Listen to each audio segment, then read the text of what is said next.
Siobhan McDonald from Granger Street Studios. Welcome to our program today. For thousands of years, artists and art lovers alike have been fascinated with the art of the sea. This 1875 painting that you're looking at is by William Waterhouse, and it's showing us a scene from William Shakespeare's play, The Tempest. Here we see the character Miranda standing on a beach looking out at the sea. In the play, Miranda is a young woman who has lived on an isolated island with her father Prospero for most of her life. This painting captures her sense of wonder and amazement as she sees a ship for the very first time, and we can barely see the ship. I have circled it way over there on the left for you. AgeSpan hosts us every month. Their agency serves as a trusted, impartial resource connecting people of all ages and abilities and their caregivers. And many thanks to Right at Home Boston and North for sponsoring this program. This is just one of the many ways they help people in our community stay connected. Their caregivers can help improve quality of life wherever you or your loved ones are on life's journey. Artists have used different techniques and styles to create stunning sea paintings that capture the imagination of viewers. This may look like a photograph, but it is actually an oil painting by an Australian artist named Scott Lawrenson. He says, "I love the ocean, its wild, windswept places and shifting moods. I love the tranquility. That's where I find my inspiration." Now, I'll tell you all, I live in Marblehead now, so I typically go to the beach here at Devereux Beach. But I grew up on the South Shore, and Nantasket Beach in Hull was where we got our sand and sun. Have any of you ever been to Nantasket Beach? The name Nantasket is derived from the Wampanoag, and it means low tide place or where the tides meet. It refers to the fact that the site was originally a tidal island connected to the mainland by a sandbar that would emerge only at low tide. Nantasket was settled not long after Plymouth Colony. Paragon Park was the amusement park at Nantasket, and it was a huge draw back in the day. It closed in 1984, but they kept the carousel, which I am very happy about. Now, if you grew up on the North Shore, Revere Beach might have been your go-to. Revere Beach was the first public beach in our country. In the early 1900s, when it boasted an awesome amusement park called Wonderland, thousands flocked there. Some of your parents or grandparents may have gone there. My dad was a city kid. He grew up in Roslindale, but he remembers taking a streetcar to Revere Beach when he was young. It was a very popular place. Here are some photos from the 1950s. And here's another photo from the 70s. It's a wee bit crowded for me, but I bet it was great for people watching. Revere Beach today has made a great comeback from some scraggly years in the 1960s through the 80s. It has been revitalized with new lighting and a bathhouse renovation that reflects the heyday of the 1920s.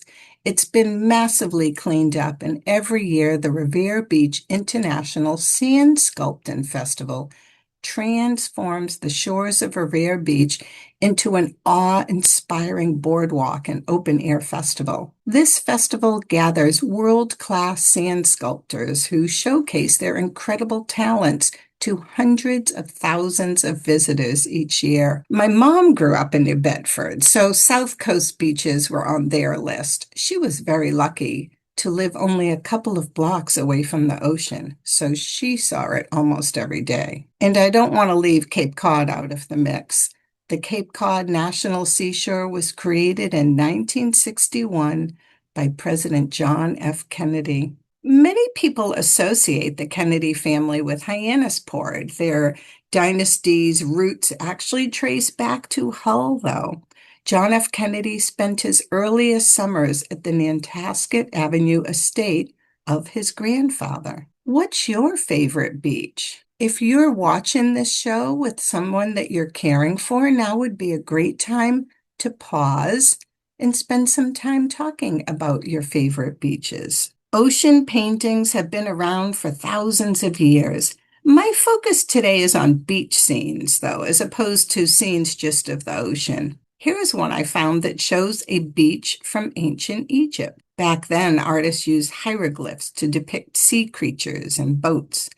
They also used frescoes to paint sea scenes on the walls of tombs and temples. This Roman mosaic is more than 2,000 years old. It shows men loading an African elephant onto a Roman ship from a beach. I have never seen an elephant on the beach. That is something I would like to see. What was it like in the olden days on the beach? Well, paintings are one clue we have. We know that going to the beach for fun didn't really happen for most people until they could be transported from towns and cities to the coast, which happened during the advent of the railways in the 19th century. But the notion that going to the beach, even bathing in the sea, might be a healthy thing to do actually dated from the previous century.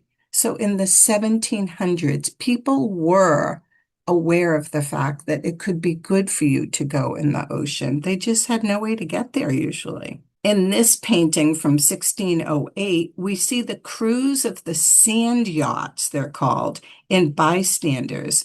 They're wearing their everyday clothes. But let's look more closely. But a small group in the circle on the right appears to have discovered that sandals can be worn. Artist Benjamin West is showing us the novel experience of bathing in the sea at a newly developed resort in England. And although the children are happy to splash around naked, we notice that the adults are more modestly dressed and they're very keen to cover up everything above their ankle and wrist, as well as wearing hats and head coverings. Not quite the beach holiday of my dreams. Benjamin West is an interesting guy. He was American-born in Pennsylvania, but considered a British painter.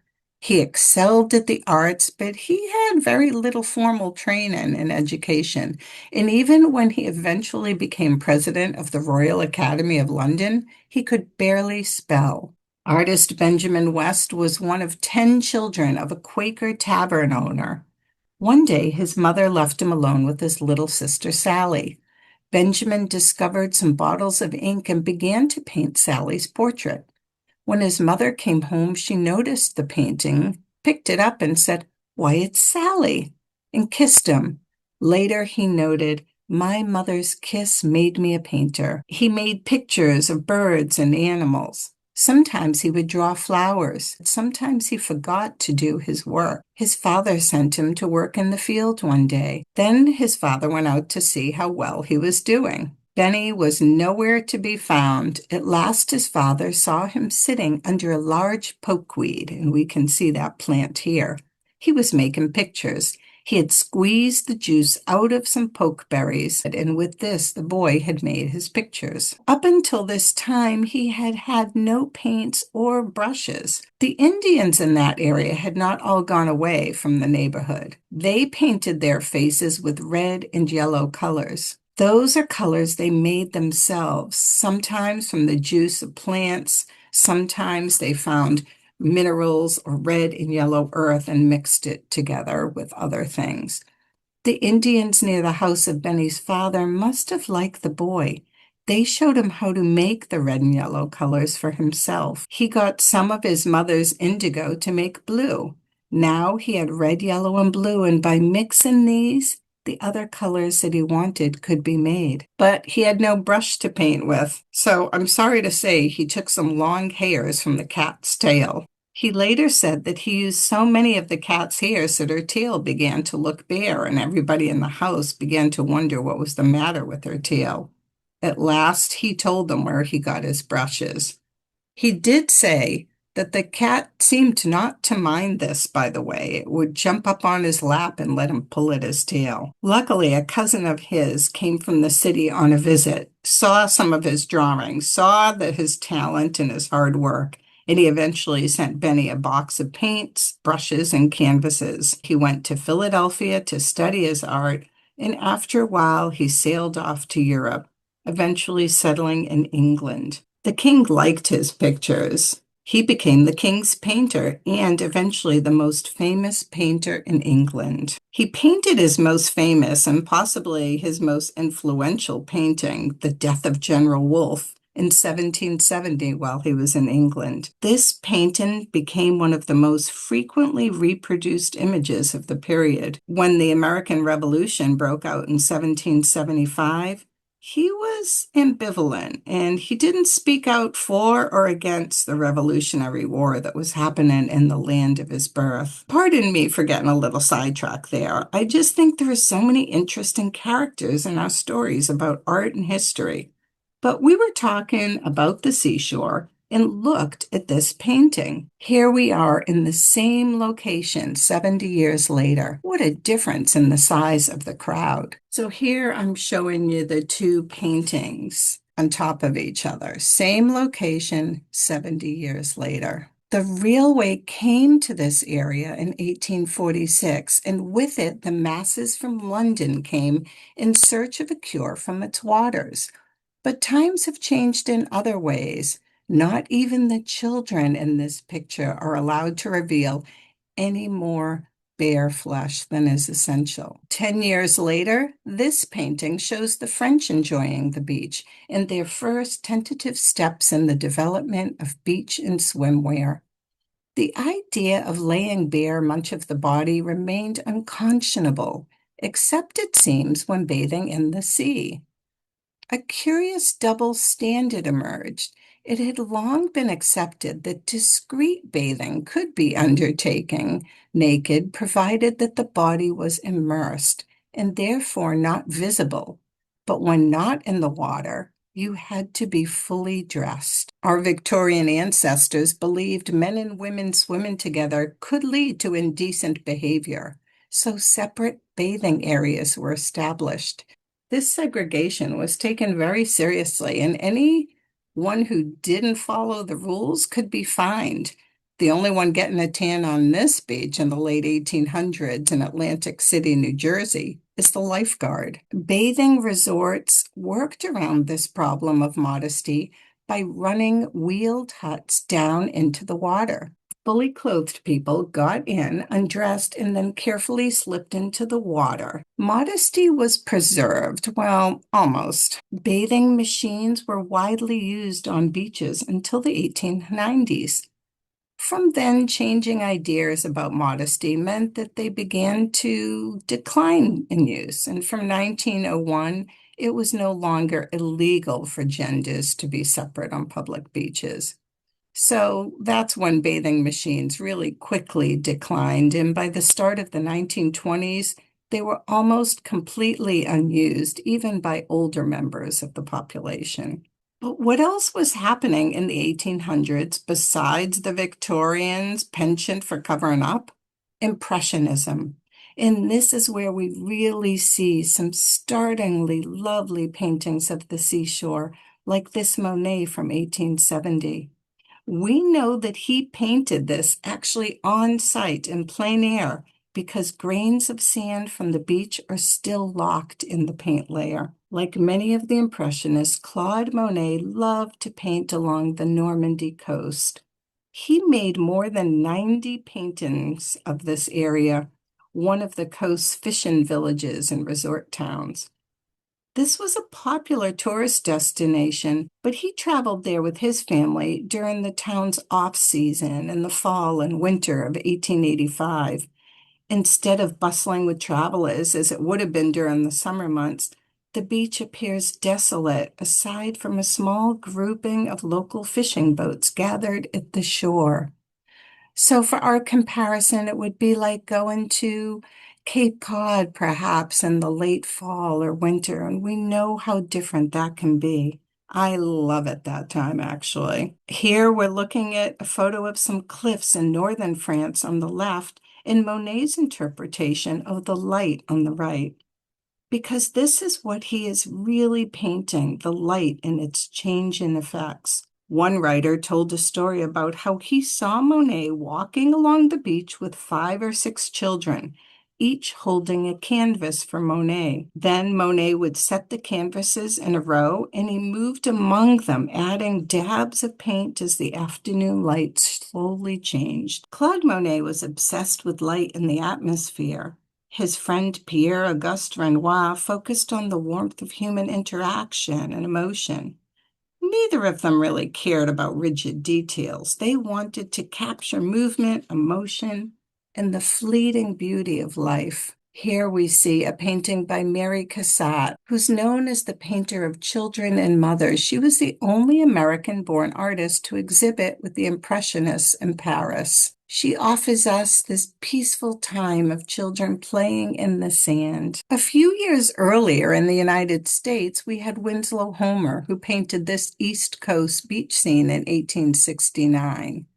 He was obsessed with the sea and the area around it. It's said that he walked the cliff walk near his house in Maine every day. He would study the waves with his dog Sam and spent long hours sitting on the balcony of his studio just staring at the sea. If you're watching this program with somebody else, feel free to pause as we go through these pictures so that you can talk about what you could title it. How about this picture? What would you title this?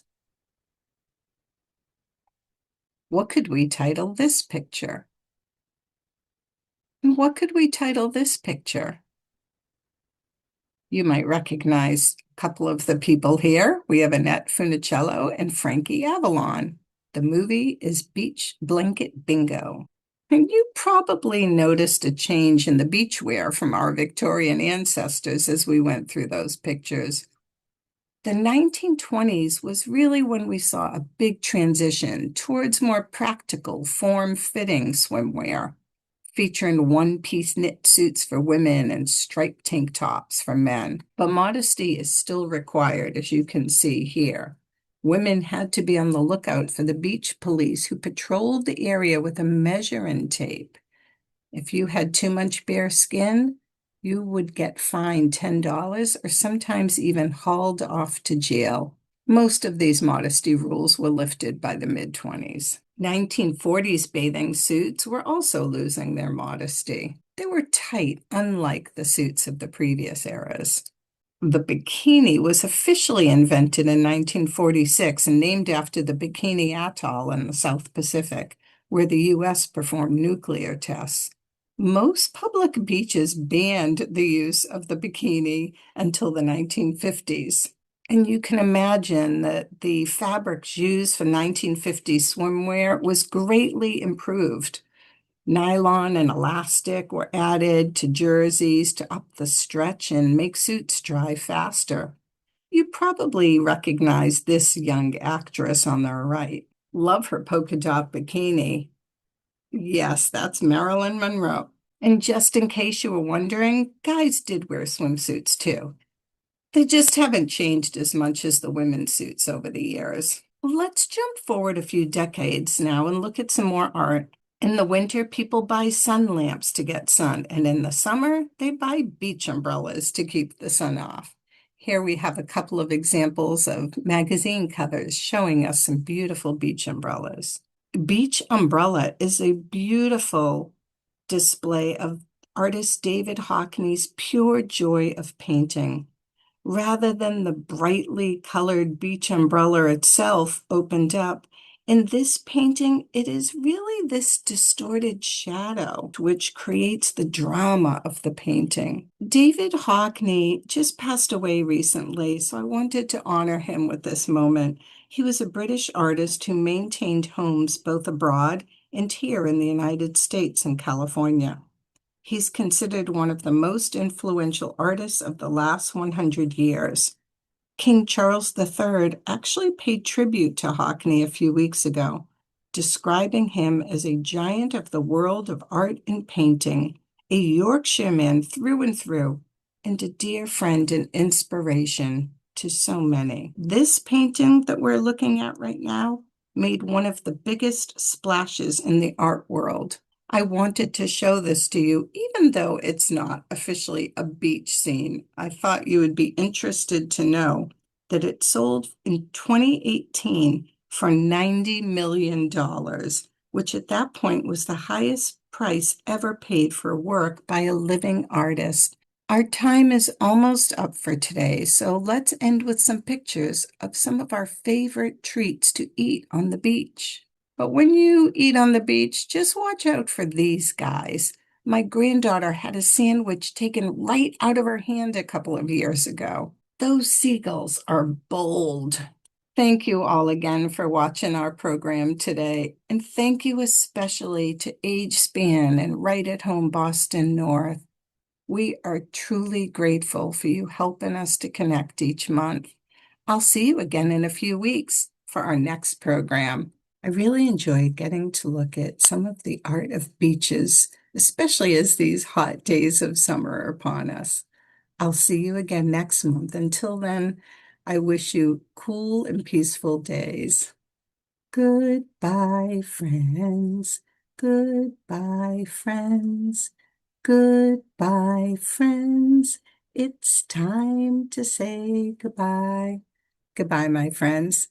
See you in a few weeks.